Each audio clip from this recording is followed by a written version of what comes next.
friends, welcome to Secret of Samil. இன்னைக்கு நம்மளோட சேனல்ல நாம பார்க்க போறது ஒரு இன்ட்ரெஸ்டிங்கான ஒரு எக் ரெசிபி. இது வந்துட்டு ஒரு சைனீஸ் ஸ்டைல்ல கோல்டன் காயின் எக்ஸ். பார்க்கும்போதே உங்களுக்கு தெரியும், பார்க்கிறதுக்கு வந்து ஒரு கோல்டன் காயின் மாதிரி இருக்குல்ல எக்ஸ். எப்போதும் முட்டை வேக வச்சது, ஆம்லெட் அந்த மாதிரி சாப்பிடறதுக்கு பதிலா ஒரு நாளைக்கு வித்தியாசமா இந்த மாதிரி ட்ரை பண்ணி பாருங்க. ரொம்பவே டேஸ்டியான ஒரு ரெசிபி, ஈஸியும் கூட, ரொம்ப கஷ்டப்பட வேணாம் இந்த ரெசிபி செய்யறதுக்கு. சரி வாங்க வீடியோக்குள்ள போலாம். இந்த சூப்பரான கோல்டன் காயின் எக்ஸ் எப்படி செய்யலாம் அப்படின்னு பார்க்கலாம். ஒரு பவுல்ல ஒரு 1.5 டீஸ்பூன் அளவுக்கு சோயா சாஸ் எடுத்துக்கோங்க. ஒரு 1 டீஸ்பூன் அளவுக்கு ரெட் சில்லி சாஸ் எடுத்துக்கலாம். 1 டீஸ்பூன் டொமேட்டோ சாஸ் எடுத்துக்கலாம். இதை வந்துட்டு நல்லா மிக்ஸ் பண்ணி வச்சுக்கோங்க. இப்போ 4 முட்டையை இந்த மாதிரி வேக வச்சு எடுத்து வச்சிருக்கேன். இப்போ இதை வந்துட்டு நம்ம ரவுண்ட் ரவுண்டா கட் பண்ணிக்க போறோம். இப்போ இந்த முட்டையை வந்துட்டு கொஞ்சம் மொத்தமான ஸ்லைசஸா நம்ம வந்துட்டு இந்த மாதிரி ரவுண்ட் ரவுண்டா நம்ம வெட்டிக்க போறோம். இந்த காயின் ஷேப்புக்காக வேண்டி இந்த மாதிரி வெட்டிக்கோங்க. ஒரு 5 பீஸ் இல்ல 6 பீஸ் அந்த அளவுக்கு நீங்க வந்துட்டு வெட்டிக்கலாம். இப்ப இது மாதிரியே 4 முட்டையும் நம்ம வந்துட்டு வெட்டி வச்சுக்கலாம். 4 முட்டையுமே இந்த மாதிரி ரவுண்ட் ரவுண்டா நம்ம வெட்டி வச்சாச்சு. இதுக்கு மேல நம்ம என்ன பண்ண போறோம்னா கார்ன்ஃபிளவர் எடுத்துக்கிறோம். இதை வந்துட்டு மேல இந்த மாதிரி ஸ்ப்ரிங்கிள் பண்ணி ஒரு லைட்டா ஒரு கோட்டிங் இது மேல வரணும். ஏன்னா நம்ம இதை டாஸ் பண்ணும்போது இந்த மஞ்சக்கரு வெள்ளக்கரு கலந்து வரக்கூடாதுல, அதுக்காக இந்த மாதிரி ரொம்ப ஓவரா ஃபிளவர் போடணும்னு அவசியம் இல்ல. இந்த மாதிரி லைட்டா கோட் பண்ணிக்கோங்க இந்த மாதிரி. இப்ப இது மாதிரி 2 சைடுமே நல்லா வந்துட்டு இந்த மாதிரி கோட் பண்ணிக்கோங்க. எக் வந்துட்டு கார்ன்ஃபிளவர் போட்டு இது மாதிரி ஒரு வைடான பேன் அடுப்புல வச்சுக்கலாம். இதுல வந்துட்டு கொஞ்சமா எண்ணெய் விட்டுக்கோங்க. அந்த முட்டையெல்லாம் நம்ம ஃப்ரை பண்ணி எடுக்க போறோம்.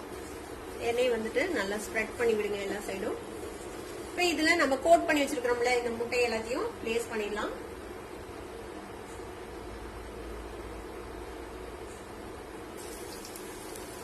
எல்லா முட்டையும் இந்த மாதிரி பிளேஸ் பண்ணியாச்சு. கீழ் பகுதி ஓரளவுக்கு ஃப்ரை ஆகட்டும். அதுக்கப்புறம் நம்ம டர்ன் பண்ணி அடுத்த சைடு வந்துட்டு ஃப்ரை பண்ணலாம். கோல்டன் கலரா ஃப்ரை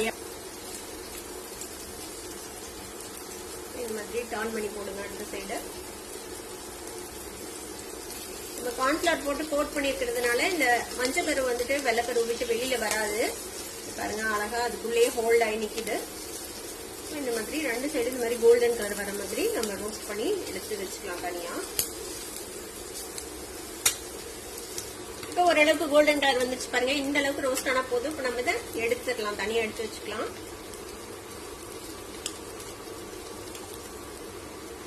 எல்லா முட்டையும் இந்த மாதிரி தனியா எடுத்து வச்சுக்கோங்க. இப்ப அதே பேன்ல இன்னும் கொஞ்சம் எண்ணெய் விட்டுக்கலாம். கொஞ்சமா பூண்டு இந்த மாதிரி ஒரு 7-8 பல் பூண்டு இந்த மாதிரி பொடியா நறுக்கி வச்சிருக்கேன். அதே மாதிரி ஒரு சின்ன துணி இஞ்சி அதையும் இந்த மாதிரி பொடியா சாப் பண்ணி வச்சிருக்கேன். 2 பச்சை மிளகாவை பொடியா நறுக்கி வச்சிருக்கேன். ஒரு சின்ன பெரிய வெங்காயம் அதை வந்துட்டு இந்த மாதிரி பொடியா நறுக்கி வச்சிருக்கேன். இப்ப இந்த எண்ணெய் சூடானதும் இந்த பூண்டு இஞ்சி பச்சை மிளகாய் இதை முதல்ல போட்டுடலாம்.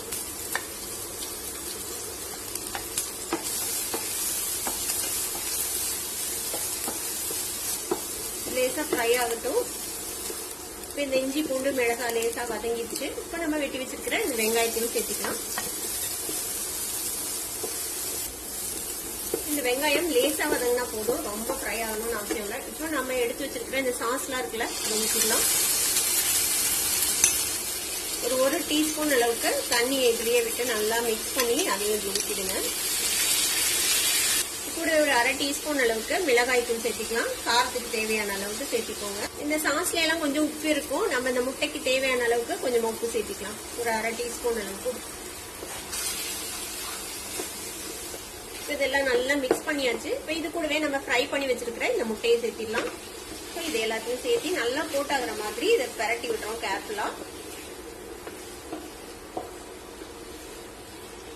இதுக்கு மேல கொஞ்சமா வெங்காயத்தாள் சேர்த்திக்கோங்க. வெங்காயத்தாள் இல்லைன்னா நீங்க கொத்தமல்லி தலை கட் பண்ணி சேர்த்திக்கோங்க.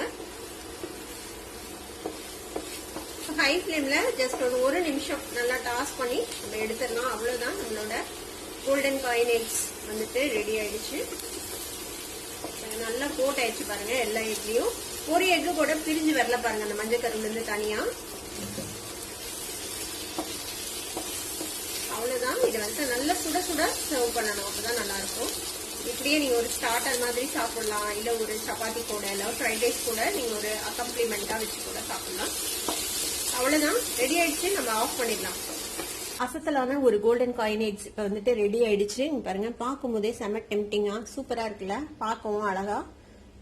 சாப்பிடவும் அதே மாதிரி செம்ம டேஸ்டியா இருக்கும். கண்டிப்பா ட்ரை பண்ணி பாருங்க. ட்ரை பண்ணி பார்த்துட்டு எப்படி இருந்தது அப்படின்னு கமெண்ட்ஸ்ல ஃபீட்பேக் கொடுங்க. இந்த வீடியோ உங்களுக்கு பிடிச்சிருந்ததுன்னா சப்ஸ்கிரைப் பண்ணுங்க, பக்கத்துல இருக்க பெல் ஐகானை கிளிக் பண்ணுங்க. அப்பதான் என்னோட ஃபியூச்சர் நோட்டிபிகேஷன்ஸ் உங்களுக்கு உடனே வந்து சேரும்.